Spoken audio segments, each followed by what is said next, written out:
Hey everyone, and welcome back to The Music Made Me. Thank you so much for joining us once again. We appreciate the support. Please be sure you are liking, sharing, following, subscribing to us on whatever streaming service you are listening on. It helps us to come back each and every week with amazing musicians. Like today, we're sitting down with Alex Kouvaris. He's the lead singer of Quiet Like a Thief.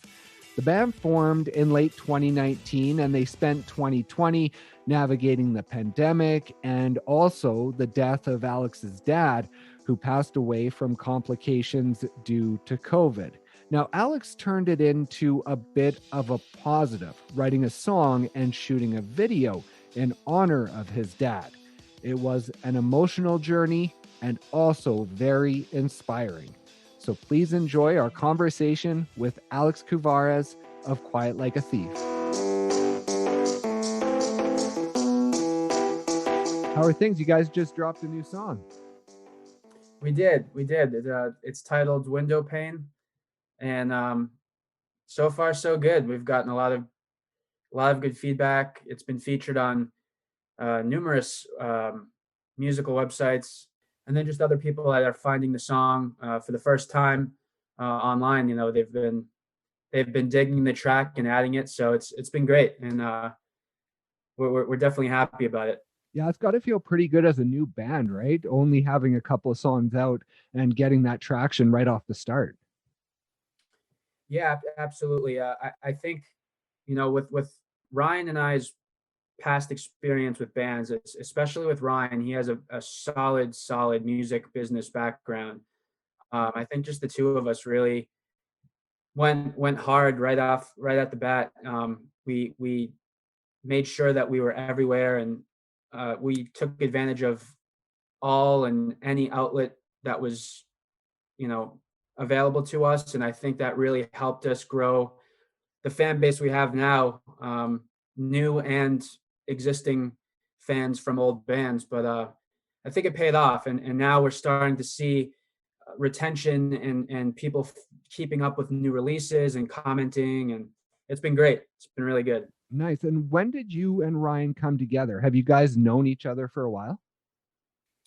Yeah, we actually met in, I believe it was 2014, and it was through Craigslist actually. I Okay. posted, yeah, when it wasn't so sketchy.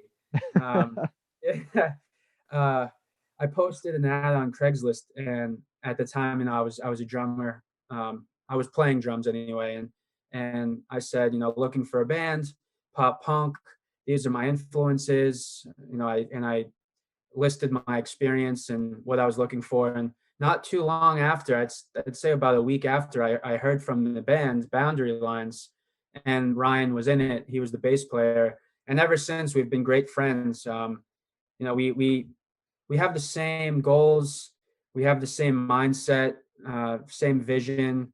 We know what we want, and we've always just been on the same level. And I think it really just works, you know. And we're always on the same page. And he'll say something or you know, sing something out, whether it's a drum part or guitar part, and I know what he means, and vice versa. So it's been good, and it's working for Quiet Like a Thief. Yeah. And when did Quiet Like a Thief come into fruition? Because you guys really sort of formed sort of in 2020, right? Yeah, the end of 19, and I mean, realistically, coming out as an official piece and having product to just go right away with live, I would say 2020. But the you know, I'm a drummer by trade, but I wanted to do something different, and I wanted to go out of my comfort zone. And I've always liked the idea of fronting a band, and I always have these melodies and these vocal ideas, and I don't know, I just liked the idea, and I took up the challenge, and I kind of impressed myself. I wasn't really sure how it was going to work out, but I think the more I've been singing and the more songs I've been writing and recording, I'm just getting better and better. Um, but I've always had these demos, you know, and Quiet Like a Thief was always like a baby, you know, my baby, and it didn't ever get to that next step because I was lacking something. And finally I said, you know what? And I hit up Ryan. I said, listen, we know what we want. We all play instruments. Like we can do this, just the two of us. Let's finally do what we've been wanting, dreaming to do and longing for. And let's just do it. Let's do it. And he was completely on board. And unfortunately, the spark kind of started with my dad passing away, but it was really him that made this a thing. When my dad passed, he said, man, we really should do a song and a video for your dad if you're up for it. And I said, yeah, man. I said, you're absolutely right. I said, that couldn't have been a better idea. And here we are. So Yeah, and before we get too much into that, let's introduce your dad, because there's people out there who will probably know him as the original guitarist of Riot. So yeah, Louis A. Kouvaris, uh, known as L.A. Kouvaris or L.A. Rocks.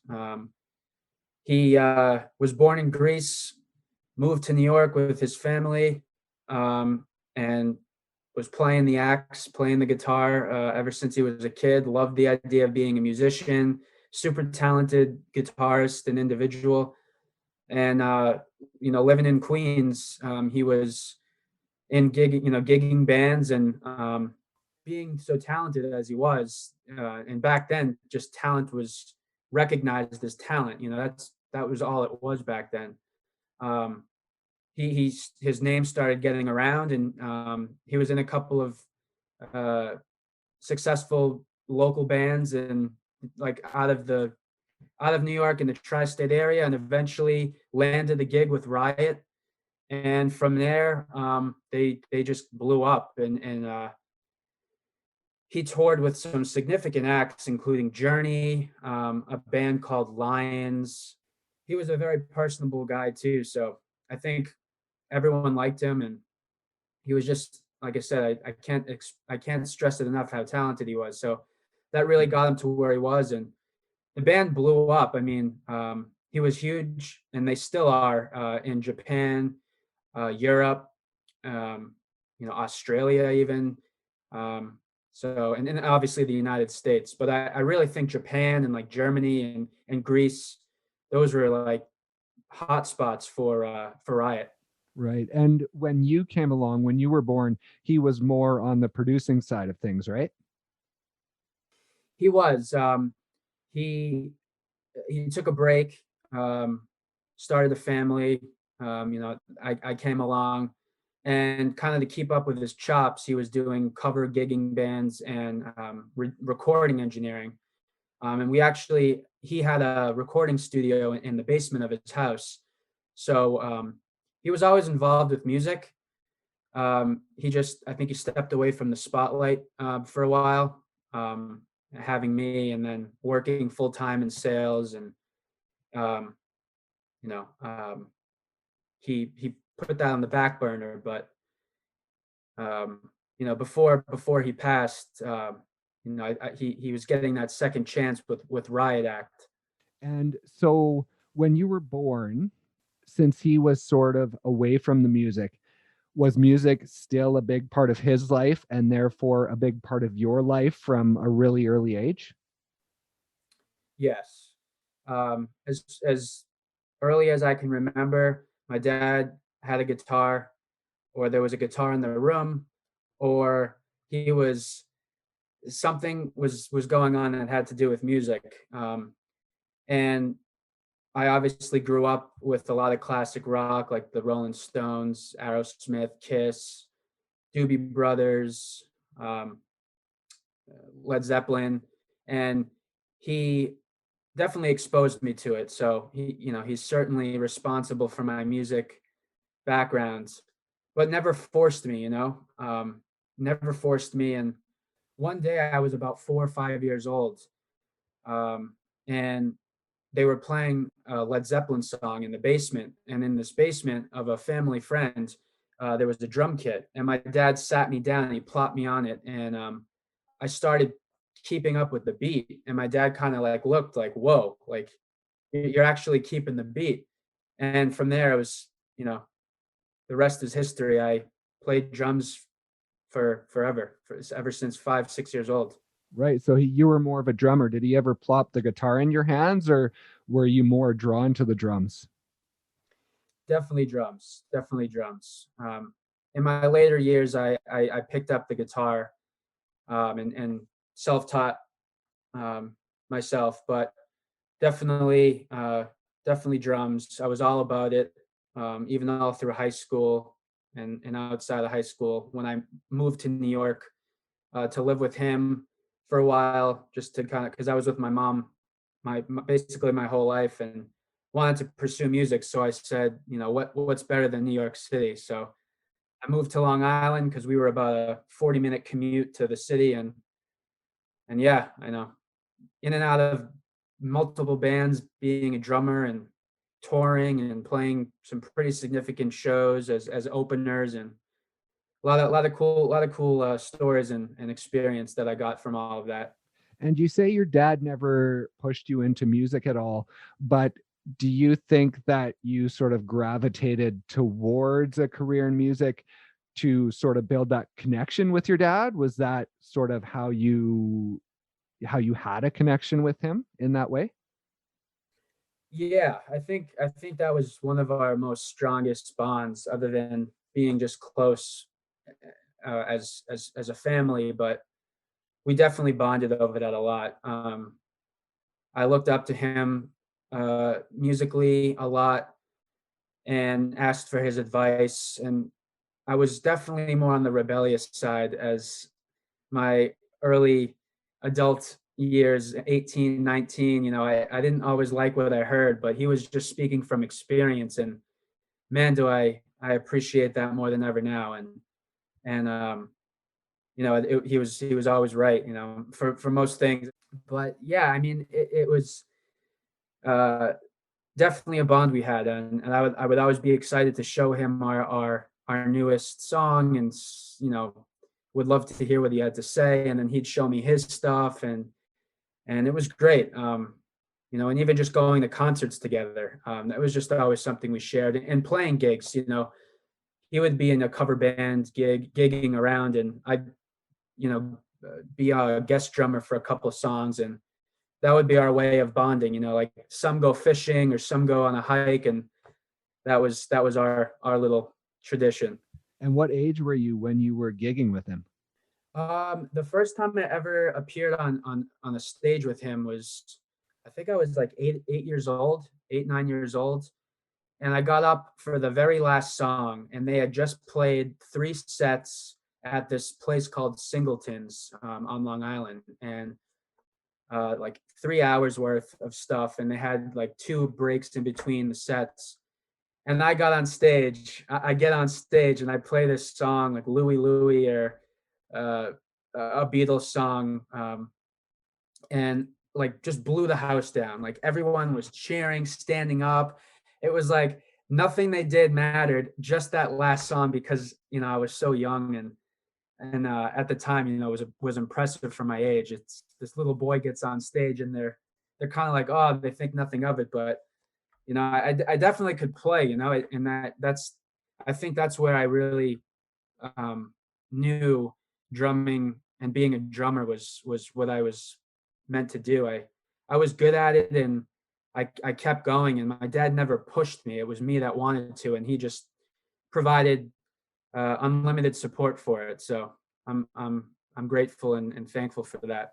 Do you remember what age you were when you actually started maybe listening to him a bit? Like you say, in your rebellious stage, maybe you didn't listen. Do you remember when you started to say, oh, yeah, maybe he actually knows what he's talking about, and maybe I should listen? Yeah, definitely. 23, maybe 24 years old. Just knowing or realizing I wasn't making any money, and this wasn't a realistic, uh, way of living, and at the time anyway, it wasn't going to be a career, and I was trying and trying, and I really I had to grow up and put on my big boy pants, and I was like, hey, I got to do something serious. I got to get a real job. I got to make money. I have to put some money away. How am I going to live like this? And he kind of looked at me, and he was like, I told you. He's like, he's like, whenever I would play, he goes, I always had a job, and I always, and from there it was just a domino effect. I mean, everything just fell in line. So And when was Dress to Impress? When was that in your life? that was my second band Was it in ever. high school?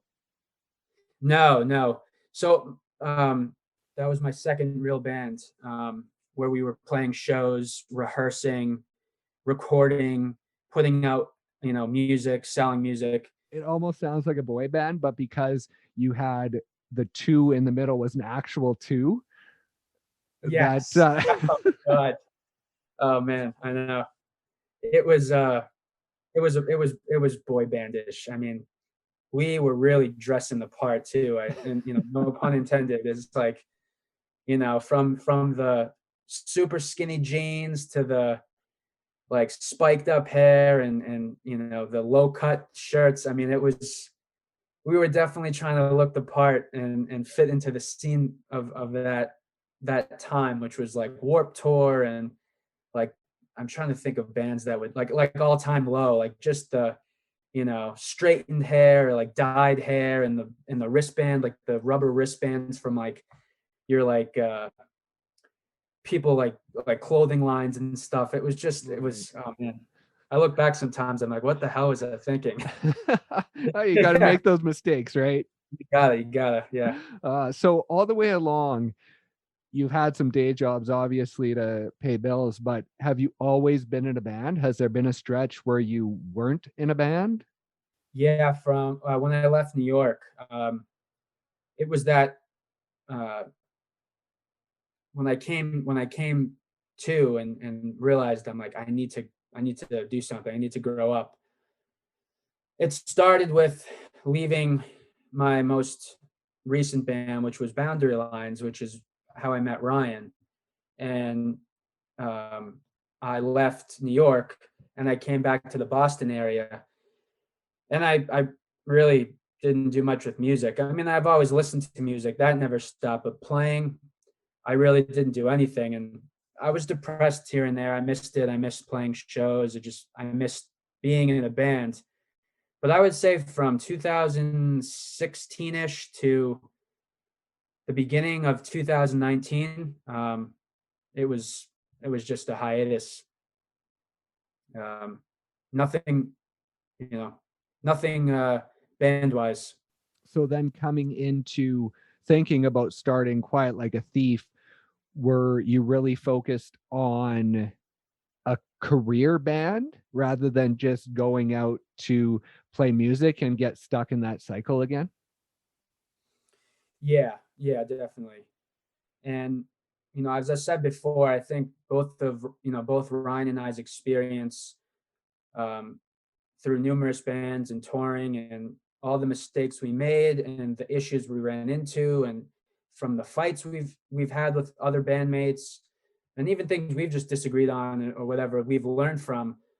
I think we really built the foundation, for the band that we've always wanted, and we haven't run into any issues, and we have the same goals for this band, and I think it has a lot of potential. And I know I've said it before, and a lot of bands, say that too. Oh yeah, this is the one, and it's hard not to when you're feeling it. But just from how we've been doing it, it's completely different from anything else we've ever done structurally, and all the experience we have that we've now channeled into this band.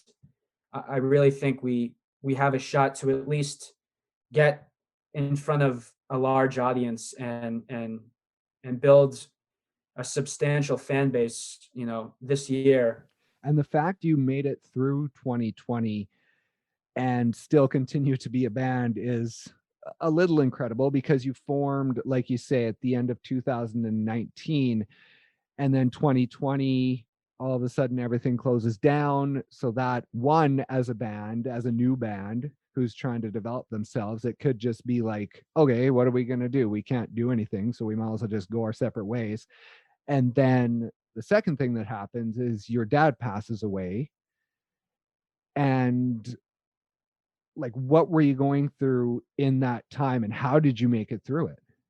It was a complete shock, first of all, and then just just the tragedy. I mean, he was still young. I mean, he was 65, and I mean, he was still very young. I mean, considering he didn't even, and he certainly didn't look 65, and he lost a lot of weight because the Riot Act, which was this revival, it was him and another guitarist who took his place. They were like the two like original guitar players of Riot, and he came out with Riot Act. So it was the two guitarists, and then they had their, they had friends and fill in for the other roles, drums and bass. So he wanted to look good. He wanted to get in shape, and uh, come March, he was supposed to go to Greece and play like a 7-day tour thing, play at least like 4 or 5 shows, and they were so excited and everything. And then COVID hits, and he cancels the trip. And I remember calling him, and I could just tell. I was like, "What's going on?" And he's like, "Oh, Alex," he's like, I'm so upset." He goes, I'm writing this email as we speak to the promoter that to cancel." I was like, I don't want to do it, but the guys are nervous, they're scared, they don't want to go out of the country, they don't want to get stuck internationally if they shut down the borders. So long story short, they don't go, and they want to be safe. And what happens?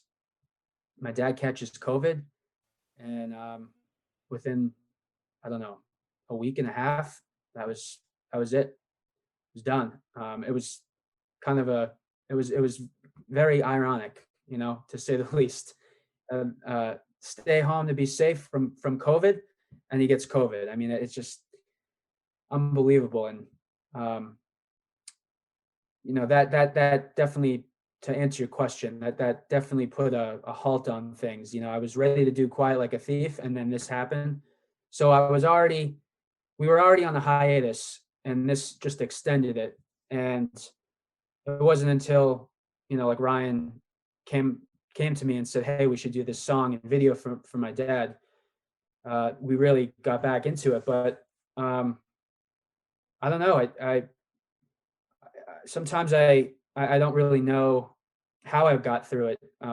Some people break down and never the same again. Some people just, they lose it. They feel like they can't live life without a loved one, a family member, or significant other. And fortunately, I cope with it differently than others. I guess I would cope with it better than others. And although it was probably the most difficult situation I will ever face in my life, I hung through. I really,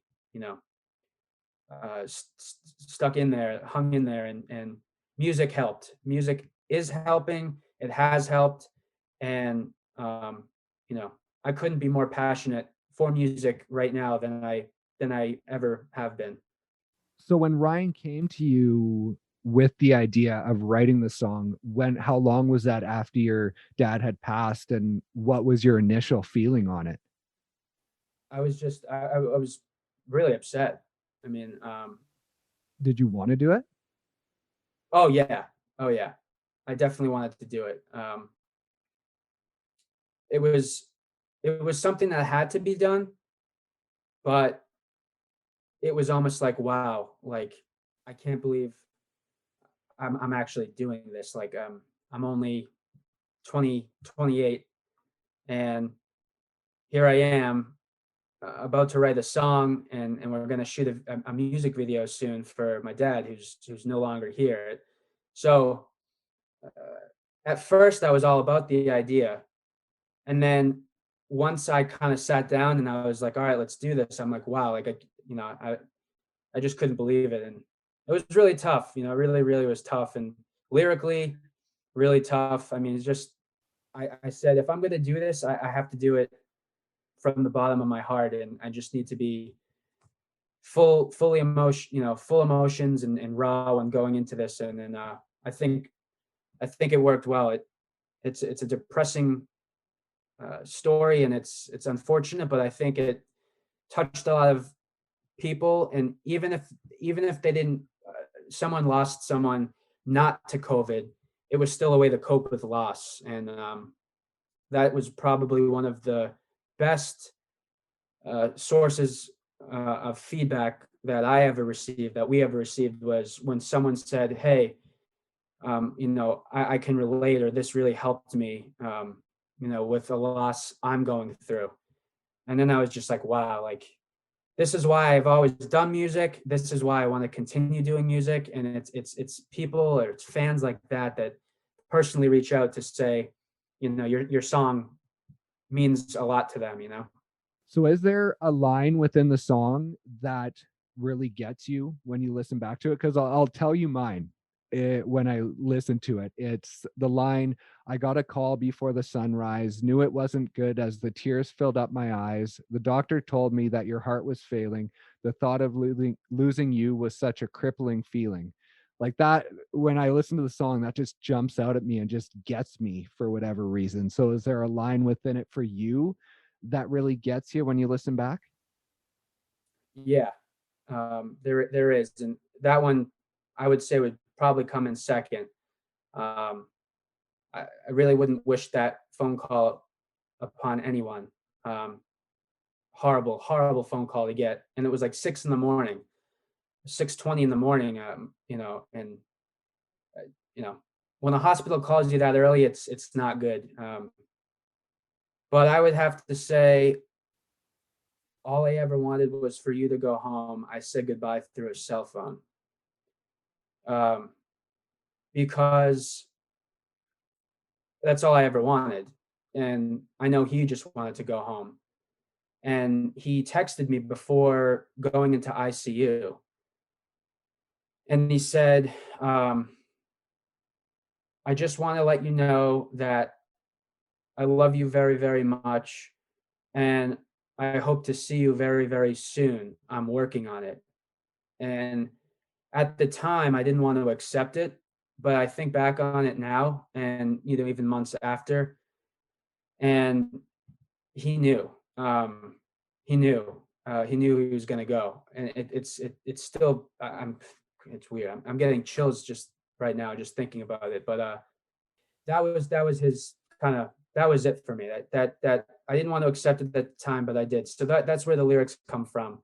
And because I couldn't see him, and I couldn't go to the hospital, and I was living in another state. It was like, like I was freaking out. Like, how is he doing? Like, who's there with him?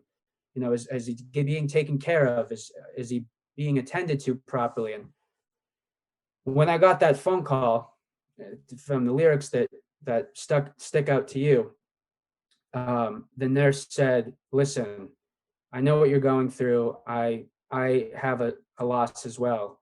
Do you want to FaceTime with him while he's still alive?" And I said, "Yeah." I mean, this was it. I mean, this was like heart wrenching stuff. I mean, this was the last time I was ever going to see my father alive, breathing.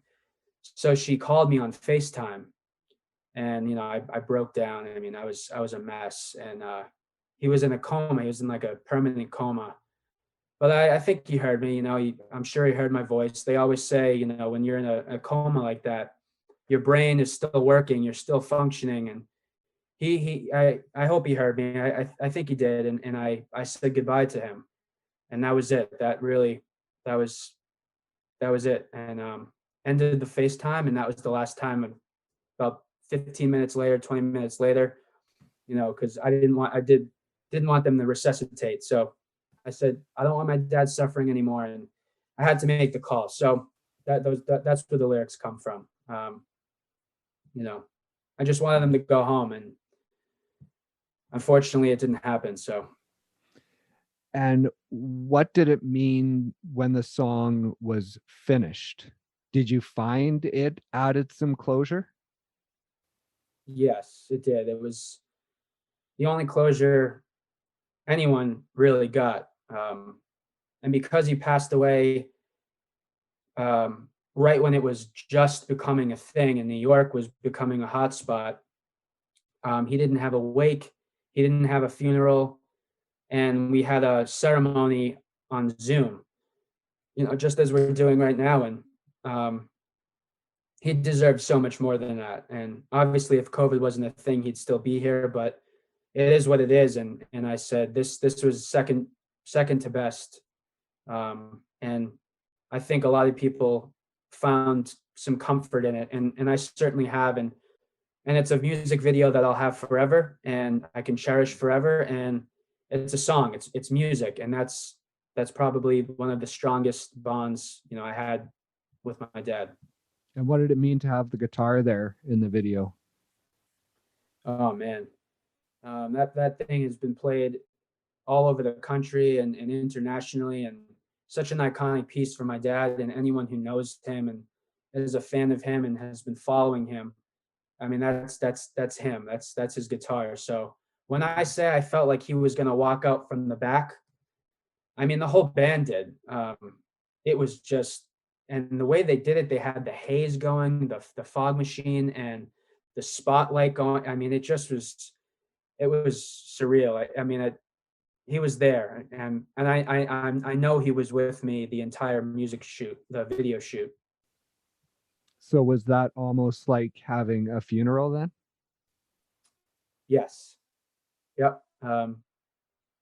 It's weird actually. I've never considered it that way, and I think you said it perfectly. It was the funeral he deserved. Yeah, it was like paying respects to him in a great way, you know. So that's awesome.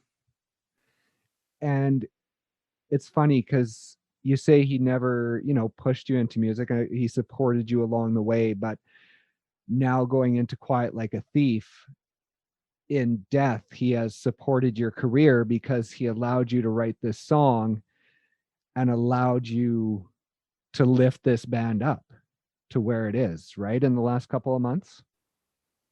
Yeah, definitely. Um, and I think, the band was grateful to be a part of something so memorable and so special. And, I know, they've reminded me numerous times, that they were thankful and grateful that I wanted them to be a part of such a beautiful tribute like that. And I think that kind of stays now with them. It really makes Quiet Like a Thief special. And that'll always be like their first memory of how the band, as you said, has been uplifted. And now it's kind of like, all right, we have risen with this situation, and it's got us to where we are. And I feel like we're just only gonna go further and higher. And what are the next steps for you guys over the next year? Yeah, really exciting stuff. I can't wait. Just nicer weather to begin with, but come spring, we're releasing a debut EP. It's going to be 6 songs. It'll include LAK and Window Pane, which we just dropped a little over like a week and a half ago, not past Friday, but the Friday before. And we have 4 new songs coming, and all of which have been produced, mixed, and mastered by Alan Day of 4 Years Strong. Awesome guy, just really wholesome dude, and it's been really great so far. And with all things considered, with COVID, it's been a smooth process, and we'll definitely be coming out with probably one more single off the EP before we drop it. But we schedule it, we plan on it to be like late spring, and we'll definitely have a couple new music videos coming out for the summer. And we just want to have fun with it. We hope we can build a solid fan base and just do what we love, and hope we get as many people to come along for the ride with us as we can. That's awesome. Yeah, I want to thank you so much for joining us and telling your story. And if you could get through what you have gotten through over the past year, then it just shows the trajectory that this band could have once things start to clear up and once things start to go back to normal. I mean, yeah, if you got through what you got through last year, then the sky's the limit for you guys, I think. Yeah, and I appreciate that. I appreciate you saying that, and I think you're right. It definitely we have a story to tell, and I think that's gonna put us further than other artists, and I think or other bands, and I think it's gonna make us stand out, and it's unique. It's a unique situation. So Yeah. I have to agree with you on that. Awesome. Well, thank you so much for taking the time to chat and, being so honest and open and telling your story. I know it's probably not easy rehashing everything and reliving it, but we really appreciate it. Yeah, no, of course, and thank you for having me, and definitely hope to return soon. It was fun. All Okay. right, take Thanks so care. much. Okay. You too. Have a good one. Thank you guys so much for listening once again. And thank you to Alex for joining us to share his very emotional and inspiring story. Now, please be sure you are liking, sharing, following, subscribing to us on whatever streaming service you are listening on. And we will see you next time on The Music Made Me.